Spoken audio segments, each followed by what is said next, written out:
بسم اللہ الرحمن الرحیم۔ اس دوستو، انسانی زندگی اثرات لیتی ہے، اچھے اثر بھی ہوتے ہیں، برے اثر بھی ہوتے ہیں۔ انسان کو موسم کا اثر بھی ہوتا ہے، انسان پر اس کے خاندان کا اثر بھی ہوتا ہے، انسان پر صحبت کا اثر بھی ہوتا ہے۔ بالکل اسی طرح انسان پر اس کی نیکی کا اثر بھی ہوتا ہے اور گناہوں کا اثر بھی ہوتا ہے۔ نیکی دل کو سکون دیتی ہے، گناہ انسان کو پریشان کر دیتے ہیں۔ نیکی اللہ کی رحمت کو متوجہ کرتی ہے۔ پھر حالت یہ ہوتی ہے کہ انسان اپنی ان پریشانیوں کا حل کہیں اور ڈھونڈتا پھرتا ہے، حالانکہ جب گناہوں کی بیماری لگے تو اس کی شفا توبہ میں ہوتی ہے، اس کا حل اللہ کے حضور معافی مانگنے میں ہوتا ہے، پہچاننے میں ہوتا ہے کہ مجھ سے کہاں غلطی ہو گئی، کس جگہ جا کے کمزوری میں نے دکھائی۔ ہر انسان اچھی، ٹھنڈی، خوبصورت، سکھ والی زندگی چاہتا ہے۔ اللہ کریم نے سورہ نحل کے اندر ارشاد فرمایا، من عامل صالحا من ذکر او انثی، فرمایا جو بھی اچھے عمل کرے، چاہے مرد ہو چاہے عورت ہو، وَهُوَ مُؤْمِن، شرط یہ ہے کہ مومن ہو، فَلَنُحْيِيَنَّهُ حَيَاةً طَيِّبَةً، فرمایا ہم اسے پاکیزہ زندگی عطا فرما دیں گے، حیات طیبہ دے دیں گے اسے، پاکیزہ زندگی۔ شرط کیا ہے؟ من عاملہ صالحا، نیک عمل کرے۔ کون سے عمل کرے؟ اٹھنا بیٹھنا، کھانا پینا، چلنا سونا جاگنا محتاط ہو اس کا، وہ نیکی کرے۔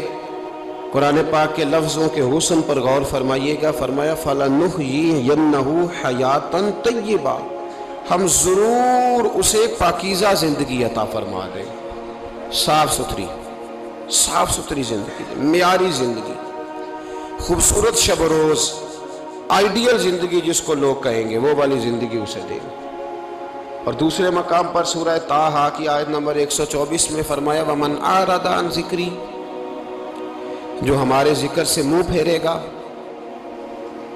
جو ہمارا کھا کے چہرہ کسی اور طرف کرے گا، جو چلے گا ہماری زمین پر لیکن توجہ کسی اور طرف ہوگی، آسمان کی چھت ہماری بنائی ہوئی لیکن اس کے خیالات کہیں اور ہوں گے، فَإِنَّ لَهُ مَعِيشَةً ضَنْكًا، فرمایا ہم اسے تنگ زندگانی عطا کر دیں گے، اس کی زندگی تنگ ہو جائے گی، اس کی معیشت تنگ ہو جائے گی۔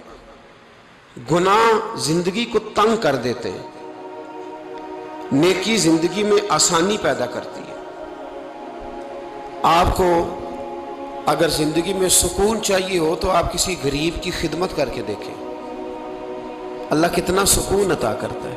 آپ بڑے پاورفل بھی ہیں، بڑے طاقتور بھی ہیں اور بڑے باوقار بھی ہیں، لیکن کسی کو گالی دے کے آپ کا دل کبھی ٹھنڈا نہیں ہوگا، تکلیف ہوگی، اس کے اندر آزمائش ہوگی۔ ڈاکٹر ریسرچ کرتے ہیں، ڈاکٹر وہ کہتے ہیں گناہ کرنے سے آدمی جسمانی طور پر کمزور ہوتا ہے،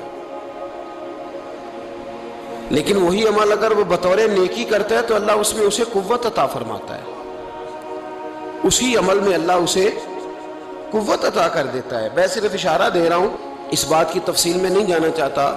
میرے عزیز یہ یاد رکھیں کہ نیکی آپ کو سکون دے گی، نیکی آپ کو ٹھنڈا کرے گی۔ اللہ تبارک و تعالیٰ نے قوموں پہ عذاب نازل کیا اور قرآن مجید فرقان حمید نے ان قوموں کے تذکرے بیان فرمائے۔ بھائی کس لیے بیان کیے؟ کہ ہم عبرت حاصل کریں، ہم یہ غور کر لیں کہ یہ کام ہم نے نہیں کرنا، اس کام سے ہم نے بچنا ہے، ہم نے غور کرنا ہے کہ یہ چیز ہمارے اندر۔ لوگ کہتے ہیں نہیں جی نہیں، ہم پہ یہ عذاب نہیں آئے گا، بالکل نہیں آئے گا، اس میں شک نہیں۔ پر اللہ نے بیان کس لیے کیا تھا؟ بیان کیا قرآن مجید معاذ اللہ کسی ایسی چیز کا بیان کرتا ہے جس کی ضرورت نہ ہو؟ قرآن پاک نے ایک ایک حرف ایسا بیان کیا جس کی مسلمان کو ضرورت تھی۔ قوم نوح کا ذکر فرمایا قرآن پاک نے۔ حضرت نوح علیہ السلام کی قوم کو حضرت نوح علیہ السلام نے 1500 سال سمجھایا ہے۔ 15، کچھ لوگوں نے 950 سال لکھا ہے نا، اعلیٰ حضرت نے لکھا ہے 1500 سال عمر ہوئی حضرت نوح علیہ السلام کی۔ اللہ تعالیٰ بندے کو جلدی سزا نہیں دیتا، بلکہ قرآن مجید میں ایک جگہ رب کریم اس طرح بھی فرماتا ہے کہ جب بندے مجھے بھول جاتے ہیں تو میں ان کے لیے نعمتوں کے دروازے کھول دیتا ہوں۔ بندہ سمجھتا ہے کہ میں کچھ تو ہے نا کہ میرے اندر کہ میں جدھر جاتا ہوں خیر ہی خیر ہو جاتی ہے، وہ سمجھتا ہے کہ میری عقل ہے، حالانکہ اللہ اسے ڈھیل دیتا ہے، اللہ اسے ڈھیل دیتا ہے۔ گناہوں کی سزا کے 3 طریقے ہیں۔ ایک ہے متنبع کرنا، تنبیہ کرتا ہے اللہ، بندہ متنبع ہو جاتا ہے، یہ اللہ کا بہت بڑا احسان ہوتا ہے۔ ایک ہوتا ہے مہلت دینا، اور ایک تیسرا ہوتا ہے اللہ خفیہ تدبیر کرتا ہے۔ تھوڑا سا سمجھیے گا، انسان پر کوئی آزمائش آئی، فوراً اس کی چھٹی اس نے کہا کہ وہ فلان جگہ غلطی کی تھی تب ایسا ہوا ہے۔ ہوتا ہے نا کئی دفعہ آواز آتی ہے نا اندر سے، چلیں بول دیں کچھ نہیں ہوتا آپ کو، اللہ جانتا ہے یہاں کوئی کچھ نہیں کہے گا آپ کو، اور ہماری تو ویڈیو بھی نہیں گھومتی، یعنی خبر بھی نہیں ہو کہ کس نے ہاں کر دی کس نے نہ کر دی۔ آپ بغیر ٹینشن کے بات چیت کریں، آج کچھ نہیں ہوتا ہے انشاءاللہ تعالی۔ آتی ہے اندر سے آواز، میں آپ سے اس لیے ان چیزوں کی تصدیق کراتا ہوں کہ باقیوں کو بھی آتی ہے کہ نہیں، اس لیے تصدیق۔ کبھی کوئی کسی جگہ انسان پریشان ہوتا ہے تو محسوس کرتا ہے کہ وہاں مجھ سے ہوتا ہے نا جی، جس کو یہ نصیب ہو جائے بڑا خوش نصیب آدمی ہے۔ حضرت مولا علی فرماتے ہیں اگر تجھے دنیا میں سزا مل گئی تو بچ گیا ہے، سمجھ پھر اللہ کرم کرے گا، آخرت میں سزا نہیں دے گا۔ اور یہ یاد رکھ لے، وما اصابکم من مصیبت فبما کسبت ایدیکم ویعفو عن کثیر۔ اللہ فرماتا ہے دنیا میں تجھے جو بھی تکلیف پہنچتی ہے وہ تیرے ہاتھوں کے کرتوتوں کی وجہ سے پہنچتی ہے۔ ویعفو عن کثیر، فرمایا کثیر گناہ تو میں ویسے ہی معاف کر دیتا ہوں۔ یہ جو تیری زندگی میں دکھ ہے نا، یہ بھی میری قلیل سزائیں ہیں۔ یہ کثیر پر سزا، یہ قلیل ہے، قلیل یہ جو تمہاری زندگی میں تکلیف ہے۔ انسان کو سزا ملتی۔ حضرت فضیل بن عیاض رحمۃ اللہ تعالی علیہ گھوڑے پہ بیٹھے تھے، گھوڑا شرارت کرنے لگ گیا، اچھلنے لگ گیا، کودنے لگ گیا، تو حضرت فضیل بن عیاض نیچے اترے، ایک کونے میں جا کے نماز کی نیت باندھ لی، 2 رکعت نماز پڑھی، پھر دیر تک استغفار پڑھتے رہے، روتے رہے، دعا کرتے رہے، واپس آئے۔ خادم عرض کرنے لگے حضور سمجھ نہیں آئی، گھوڑے نے تھوڑی سی شرارت کی، وہ بدکا ہے، آپ نے اس کو چھوڑا ہے اور چھوڑ کر کے آپ نماز میں لگ گئے۔ تو حضرت فضیل بن عیاض فرمانے لگے جب بندہ اللہ کی نافرمانی کرتا ہے نا تو جو چیزیں اس کی فرما بردار ہوتی ہیں وہ اس کی نافرمانی کرنے لگ جاتی ہیں۔ تو مجھے محسوس ہوا تھا کہ میں نے کہیں اللہ کی نافرمانی کی ہے، اس لیے ایسا ہوا ہے کہ میرے گھوڑے نے میری، تو میں توبہ کرنے لگا ہوں، اور اب دیکھتا ہوں بیٹھ کے بھلا کیا ہوتا ہے۔ میں نے سچی توبہ، حالانکہ مجھے یاد نہیں کہ میں کہاں بولا، پر کھری اور سچی توبہ کی۔ دوبارہ گھوڑے پہ بیٹھے تو گھوڑا بالکل صحیح ہو کے ساتھ چلنے لگ گیا۔ میرے بھائی جب یہ تنبیہ ہے اللہ کی طرف سے، یہ متنبع کیا جاتا ہے کہ تو بعد آ جا۔ بہت ساری جگہوں پہ انسان کو وقتی طور پر اگر سزا مل جائے، نبی پاک علیہ السلام کی خدمت میں ایک صحابی آئے، بات مضبوط کر دوں، واقعہ سنایا ہے نا تو کچھ لوگ سمجھتے ہیں کہ یہ واقعہ ہے، تو میں ایک حدیث پاک امام بہقی کی لکھی ہوئی عرض کرتا ہوں۔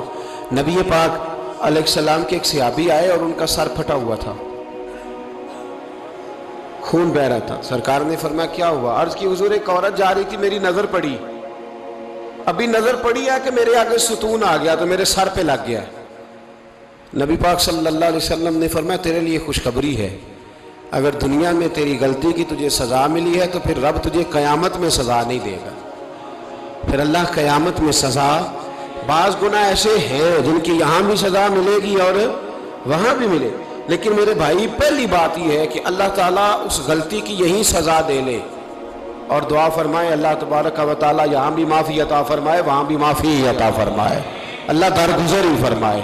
لیکن میرے بھائی ایک تو یہ سزا، ایک سزا یہ ہوتی ہے کہ انسان جب گناہ کرنے لگتا ہے تو اللہ نعمتوں کے دروازے کھولتا ہے، مہلت دیتا ہے۔ 500 سال تک فرعون کو مہلت دی، کتنے؟ یہاں جو 5 سال حکومت کر لیتا ہے وہ کہتا ہے سب سے قابل میں ہی ہوں، مجھے مہلت جو ملی ہوئی ہے۔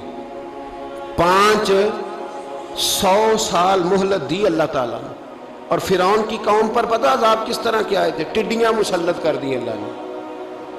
یہ گھومتی نہیں چھوٹی سی، ہم اپنی زبان میں اس کو کچھ لوگ مختلف ناموں سے یاد کرتے ہیں، کوئی مکڑی کہتا ہے، کوئی کچھ کہتا ہے، مسلط کر دی، جاتی نہیں۔ ان پر بنی اسرائیل کے ان مقابل جو فرعون کی قوم تھی، ان پر الزام اس طرح کا عذاب آیا کہ مینڈک مسلط کر دی اللہ تعالیٰ۔ برتن کھولتے تھے، اندر مینڈک نکلتا تھا، دنیا کی ہر دوائی استعمال کرتے تھے لیکن مینڈک نکل آتا تھا۔ تھوڑا سا سمجھا کریں چیزوں کو، ہمارے رنگ نہیں زیادہ گورے کہ ہم پر عذاب نہیں آتا۔ کوئی بہت زیادہ اللہ تعالیٰ معاف فرمائے دولت نہیں جمع کرا بیٹھے شاہی خزانے میں کہ ہم سے پوچھا نہیں جائے گا۔ یہ مہلت ہے، مہلت کو مہلت سمجھو۔ پھر جب پکڑ آتی ہے نا اللہ کریم کی، میں نے دیکھا ہے کروڑوں روپیہ، 6 اولادیں، ایک شخص کے بچے باہر سے آ رہے تھے، وہ بندہ بیمار تھا، مجھے کہنے لگا حضرت جی دعا کریں میں ان کے آنے سے پہلے مر جاؤں ورنہ آ کے مجھے مار دیں گے، دعا کریں۔ اتنی بے سکونی، کروڑوں روپیہ پڑا ہے تو یہ عذاب نہیں؟ کوئی ضروری ہے کہ پتھر ہی برسیں گے تو سمجھ آئے گی؟ یہ جو سگا بیٹا بوڑھے باپ کے قریب سے گزر جاتا ہے، سلام نہیں لیتا تو اس کو عذاب نہیں سمجھتے؟ یہ جو امت کی بیٹیاں، امت کی بچیاں، ہماری بچیاں ایک سال کے اندر 75,000 ہزار بچی ایک ڈویژن سے بھاگ کے شادی کر رہی ہے، اور ایک صوبے سے، تو اس کو آپ اللہ کا عذاب نہیں سمجھتے؟ یہ معمولی بات ہے؟ نہیں ہمارے رنگ ہو رہے، ہم بڑے سمارٹ ہیں۔ 1500 سال مہلت دی نوح علیہ السلام کی قوم کو۔ کتنے سال؟ بول کے بتائیے، بول کے دوبارہ بولیے۔ 1500 سال۔ کوئی آدمی اپنی سمارٹنس پہ خوش نہ ہو جائے کہ 20 سال ہو گئے میں تو نافرمانی بھی کر رہا ہوں، روٹی بھی پک رہی ہے، میں تو حرام بھی کھا رہا ہوں، پھر بھی سب ٹھیک ہے۔ 1500 سال مہلت دی۔ پھر حضرت نوح کہنے لگے اللہ میں نے تو بڑا سمجھایا، نہیں باز آتا۔ تو رب کریم نے فرمایا کشتی بناؤ۔ اللہ کے پیغمبر کشتی بنانے لگے تو قوم مذاق اڑانے لگ گئی۔ اب کیا کرنے لگے ہو؟ اب کشتی بنانے لگے ہو، خیر تو ہے، قوم مذاق اڑا رہی ہے حضرت نوح علیہ السلام کا۔ آپ نے کشتی بنائی، پانی کہاں سے نکلا؟ نہ بارشیں ہوئی، نہ سیلاب آئے، ایک تندور تھا، اس کے اندر سے پانی نکلنا شروع ہو گیا۔ کبھی تندور سے بھی پانی نکلا ہے، پر جب نکالنے والا چاہتا ہے تو وہاں سے بھی ایک تندور سے پانی نکلا۔ اتنا نکلا، اتنا نکلا، اتنا نکلا کہ قوم ساری ڈوب گئی۔ قرآن مجید کے صفحات شہادت دیں گے کہ حضرت نوح کی قوم کا بچہ بہ گیا، بچے صرف وہ تھے جو حضرت نوح کے ساتھ ہو گئے، تباہ ہو گئی۔ اللہ بے نیاز ہے، بے نیاز۔ 1500 سال مہلت ملے اور تو پھر بھی کہے رب بڑا کریم ہے، معاف کر دے گا۔ 1500 سال تجھے گنجائش دے اور تو کہے کوئی نہیں، بات معافی ملنی چاہیے ابھی بھی۔ میرے بھائی، حضرت صالح علیہ السلام کی قوم، حضرت صالح نے تبلیغ شروع کی تو کہنے لگے پہلے معجزہ دکھاؤ۔ جی آج تو نہیں نا لوگ معجزے مانگتے، آج بھی لوگ کرامتے اور معجزے، اللہ معاف کرے، جو چیزیں معجزہ تو ہو نہیں نہ سکتا، لیکن آج بھی لوگ، آپ یقین کریں، کہتے ہیں یہ بڑی نمازیں پڑھتا ہے تو پھر بخشا کیوں نہیں گیا، پھر کیوں نہیں منو سلوا کیوں نہیں اترا اس پر، پھر میں بھی اسی طرح ہی ہوں، کیا اس کے اندر خوبی آ گئی؟ مولوی بھی ویسے ہی ہے، صوفی بھی ویسے ہی ہے، لوگ مانگ نہیں رہے، لوگ دلیلیں مانگ نہیں رہے، ابھی بھی لوگ بحث نہیں کرتے، کیا فرق آ گیا جی؟ ویسے ہی ہیں سارے۔ اللہ تعالیٰ سے ڈرنا چاہیے، ہمیں سامنے والے کی طرف دیکھ کر صحیح ہونے کا حکم نہیں ہے، ہمیں اپنی اصلاح کا حکم ہے، اپنی طرف دیکھ کے اپنے آپ کو ٹھیک کرنے کا۔ الزام لگا کے گزر جانا، اس کا کوئی مطلب سنو اور یاد رکھو۔ حضرت صالح علیہ السلام سے کہنے لگے پہلے معجزہ دکھائیں، تو حضرت صالح علیہ السلام نے فرمایا اونٹ کہاں سے پیدا ہوتے ہیں؟ کہا اونٹنی کے بطن سے۔ فرمایا آؤ میں تمہیں پہاڑ کے اندر سے اونٹنی پیدا کر کے دکھاتا ہوں۔ کہاں سے؟ پہاڑ کے اندر سے۔ حضرت نوح ساتھ لے کے گئے تو پہاڑ کے اندر سے اونٹنی نکلی، اور اونٹنی بھی گابن تھی، اس کے پیٹ میں بچہ، اور اونٹنی اتنا دودھ دیتی تھی کہ ساری بستی دودھ پی جاتی تھی، پھر بھی دودھ بچ جایا کرتا تھا۔ لیکن حضرت نوح علیہ السلام نے فرمایا اب تم نے دیکھ تو لیا یہ اسے، یہ جتنا دودھ دے گی روٹی بھی اتنی کھائے گی، ایک دن تم سارے پانی پیو گے، ایک دن یہ سارا پانی پیا کرے گی۔ ایک دن تم سارے باقی جانوروں کو گھاس کھلاؤ گے، ایک دن یہ اونٹنی، اور اونٹنی کا نام کیا؟ ناقۃ اللہ، اللہ کی اونٹنی۔ کس کی اونٹنی؟ نام کیا ہے؟ اللہ کی، یہ اللہ کی اونٹنی ہے۔ تو حضرت نوح علیہ السلام کی اونٹنی فرمایا اس کی بے ادبی نہ کرنا۔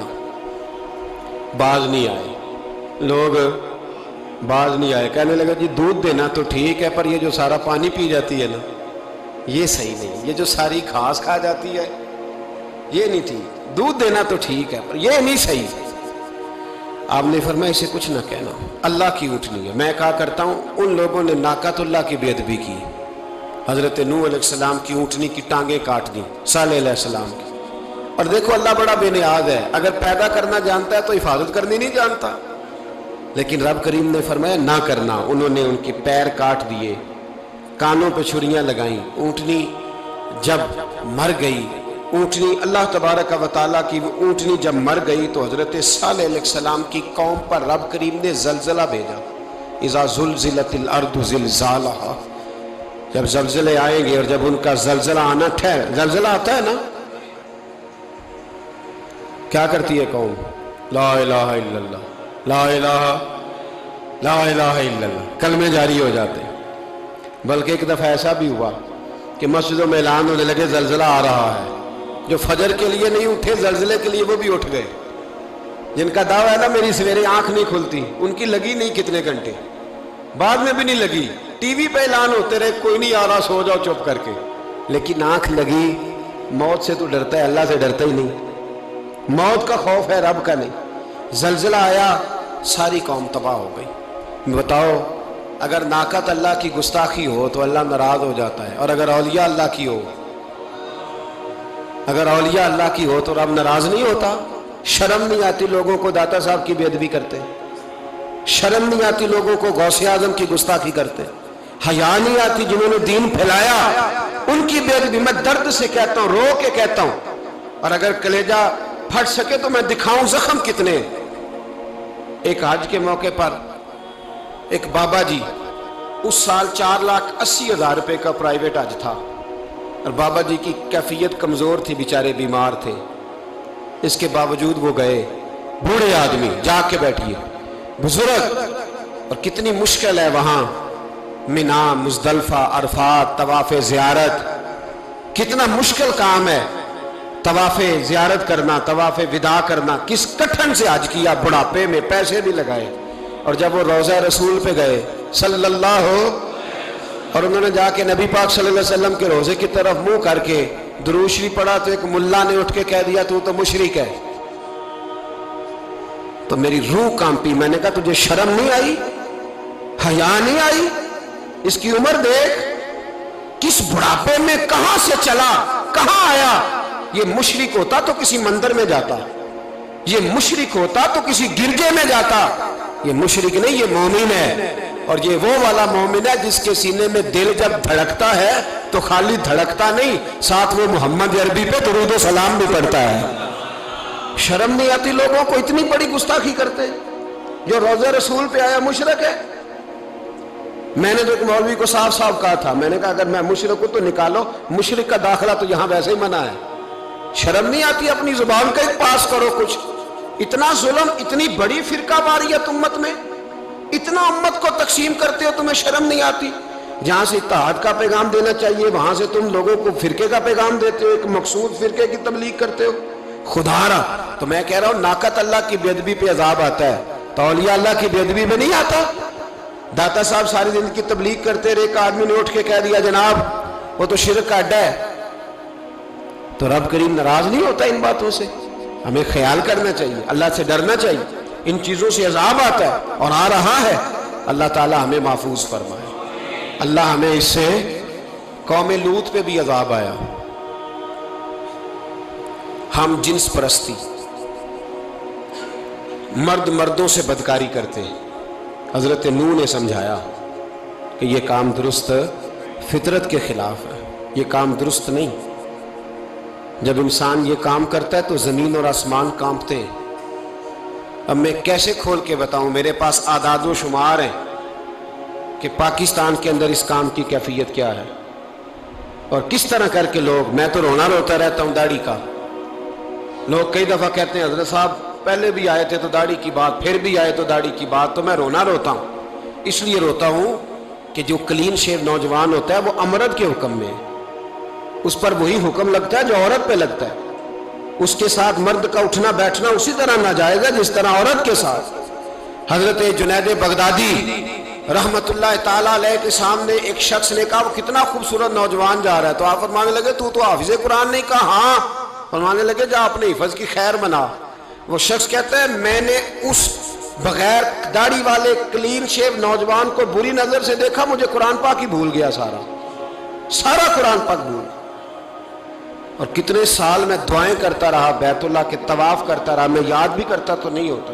کیسے اب تو ہمارا نعت کہاں بیوٹی پارلر سے ہو کے آتا ہے، ہم کسی اور کو کیا پیغام دیں. وہ پیغام، وہ نظام، وہ طریقہ کار جس کا حکم تھا شریعت میں. قوم لوط پر عذاب آیا. صحیح بیٹھتے ہوں گے بچے جو موٹر سائیکلوں پہ بیٹھتے ہیں. میں نے گجرانوالہ کی سڑکوں پہ بچوں کو، نوجوانوں کو جو تماشے کرتے سر عام دیکھا ہے تو مجھے ڈر لگتا ہے. اور کوئی روکنے والا نہیں، شغل ہو رہا ہے، ہنس رہے ہیں، اور سامنے عورتیں بھی ہیں، سب ہو رہا ہے. کتنی تکلیف کی بات. حضرت نوح کی قوم یہ کام کرتی تھی، قرآن پاک نے بیان کیا ہے. حضرت نوح نے سمجھایا، فرمایا رب کریم نے تمہیں اپنی خواہش پوری کرنے کے لیے جائز طریقہ عطا فرمایا، عورتوں سے نکاح کرو، اور اس نکاح کی برکت سے جو اللہ تمہیں اولاد دے گا اس کو اللہ تبارک و تعالیٰ تمہارے لیے باعث بخشش بھی فرمائے گا. لیکن جب قوم نہ مانی تو جو قوم میں لوط کا عمل کرے اس کا علاج قرآن نے بیان فرمایا کہ آسمان سے پتھر برسیں گے. پھر پتھر برسے اور جن کے بڑے بڑے اچھے دماغ تھے ان کے دماغ چکنا چور کر دیے گئے، تباہ کر دیے گئے، ان کے دماغ زمین پر بچھاڑ دیا گیا. اللہ مہلت دیتا ہے، لیکن اس کا مطلب یہ نہیں کہ انسان توبہ ہی نہ کرے. حضرت شعیب علیہ السلام کی قوم پر بھی عذاب آیا، اس لیے کہ بددیانتی کرتی تھی، ناپ تول میں کمی کرتی تھی. میں نے کہا تھا شب قدر کی رات کہ یہ کوئی تماشا ہے کہ شب رات آئی تو ساری رات روتے رہے یا اللہ معاف کر دے، یا اللہ معاف کر دے، رو رو کے چیخے مار مار روئے. شب قدر آئی تو پھر چیخے ماری، ساری رات روئے. تو جس بندے کا پروگرام ہی نہیں سویرے بدلنے کا، دکان پہ بیٹھ کے پھر وہی ناپ تول میں کمی، پھر وہ اللہ تعالیٰ معاف کرے. میں ایک مضمون پڑھ رہا تھا تو وہ فوڈ کے اسپیشل لوگ تمہیں لکھا تھا مہربانی کرو ملاوٹ ہی اچھی چیز کی کر لو، مرچ میں کیری تو نہ ملاؤ اینٹوں کی، وہ تو بیمار کرتی ہے، وہ تو خون کی آنتوں کو روک دیتی ہے. وہ کہنے لگا، اور وہ کہتا میں تمہیں بتاتا ہوں کون کون سی چیز ملائی جا سکتی ہے، وہ ملا لو. خدا را اس قوم پہ رحم کرو، مہربانی. ایک دوست ہے ہمارے، میں وزیر آباد میں ان کے گھر بیٹھا تھا تو ایک میڈیکل، میرا کسی شخص پہ اعتراض کرنے کا میں مجموعی بات کرتا ہوں.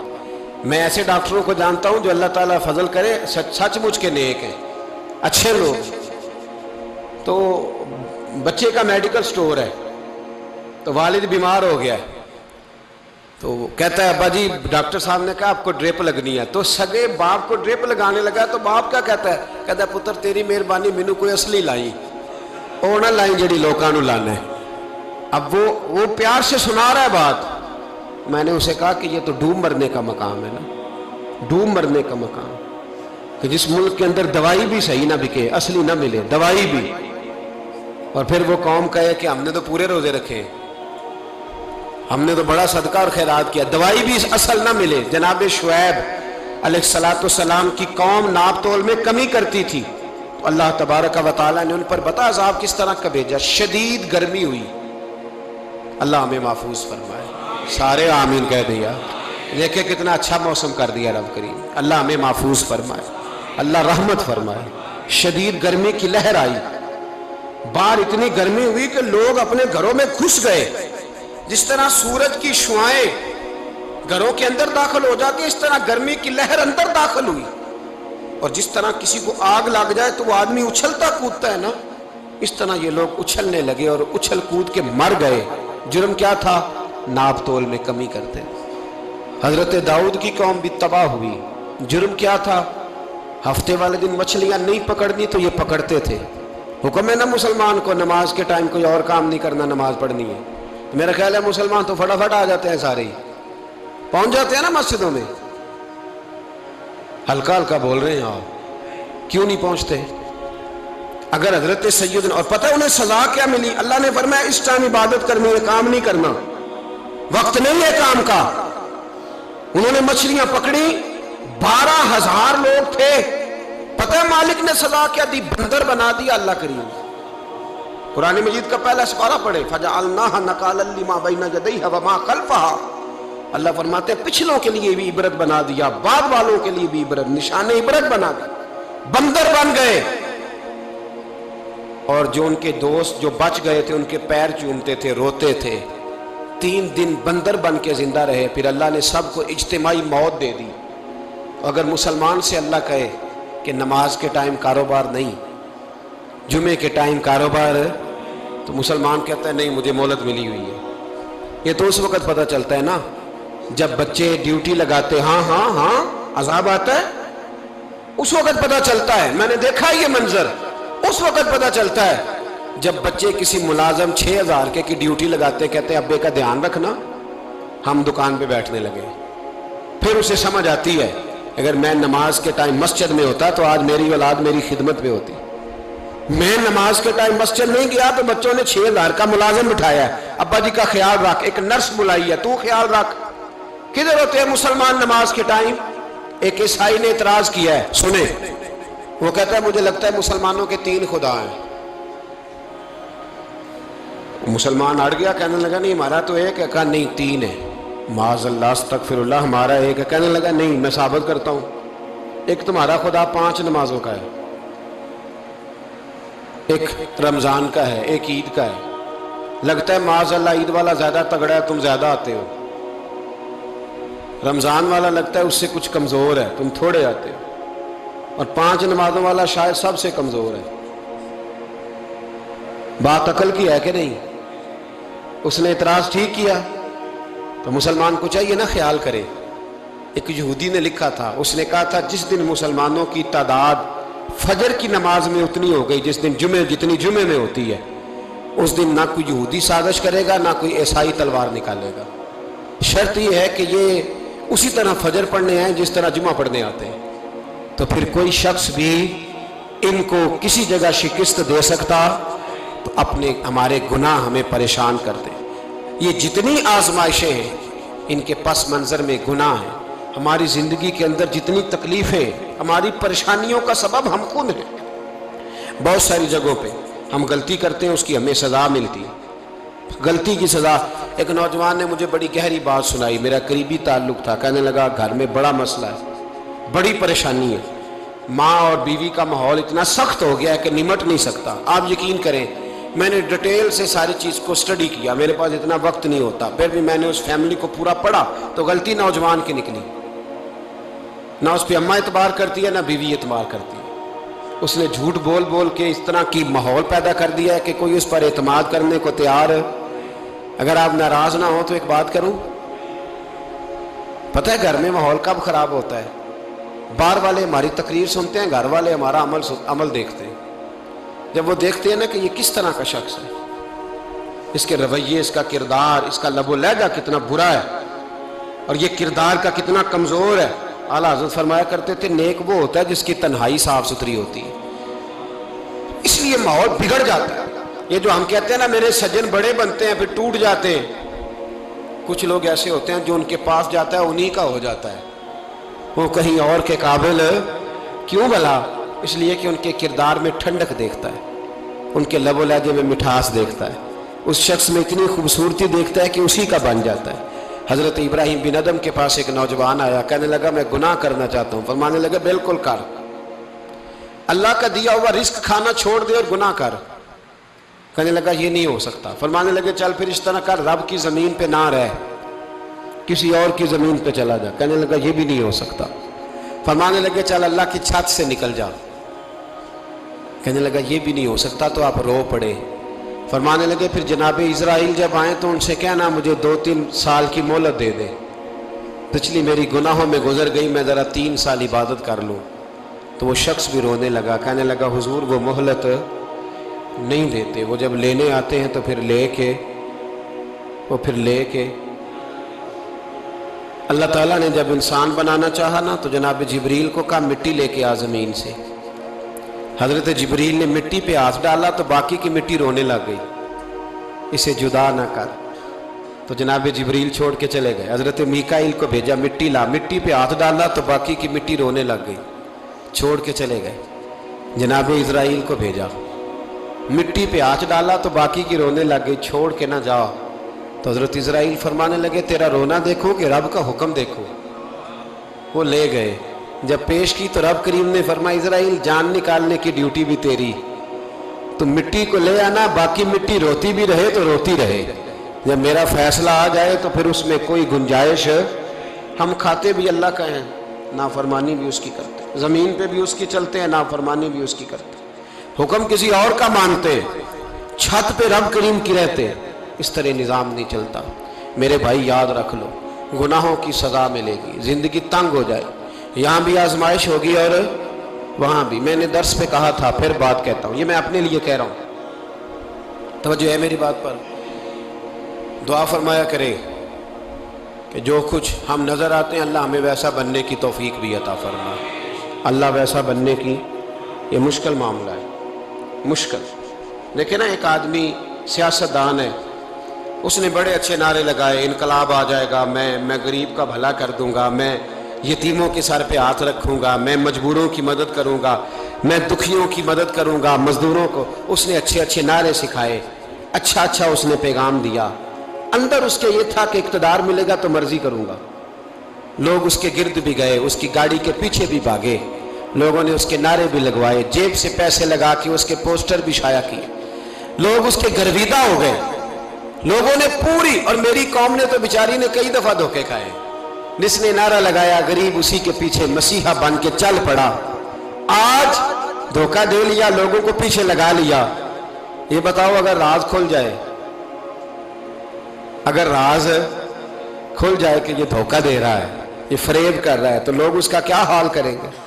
یہ راز قیامت میں کھل جائے گا، قیامت میں یہ راز یہ کھل جائے گا، کھل جائے گا، یہ دھوکے باز تھا۔ اذا زلزلت الارض زلزالہا، جب زلزلہ آئے گا جیسے اس کا آنا ٹھہرا، واخرجت الارض اثقالہا، زمین اپنے بوجھ باہر نکال دے گی۔ اس سے مراد کیا ہے کہ زمین پہ جو جرم ہوئے زمین بتا دے گی، باہر نکل آئے۔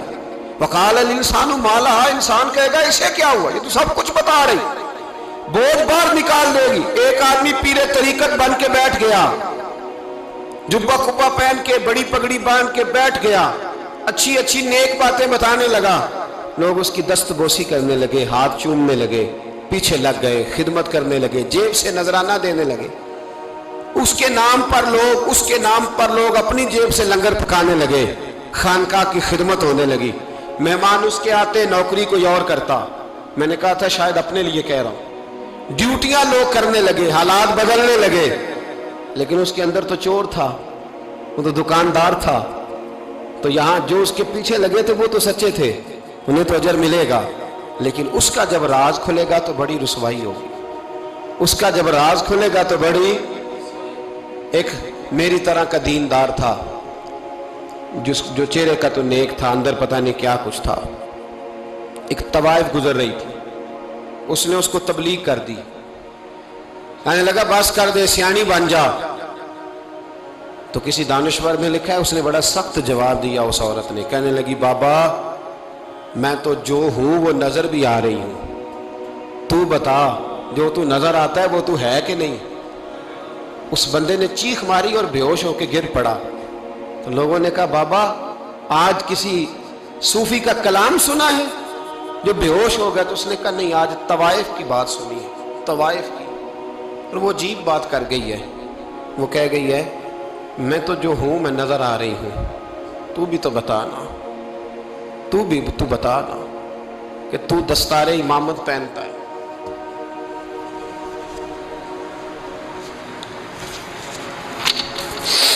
تو بتا، تو جو کہلاتا ہے تو وہ ہے کہ نہیں؟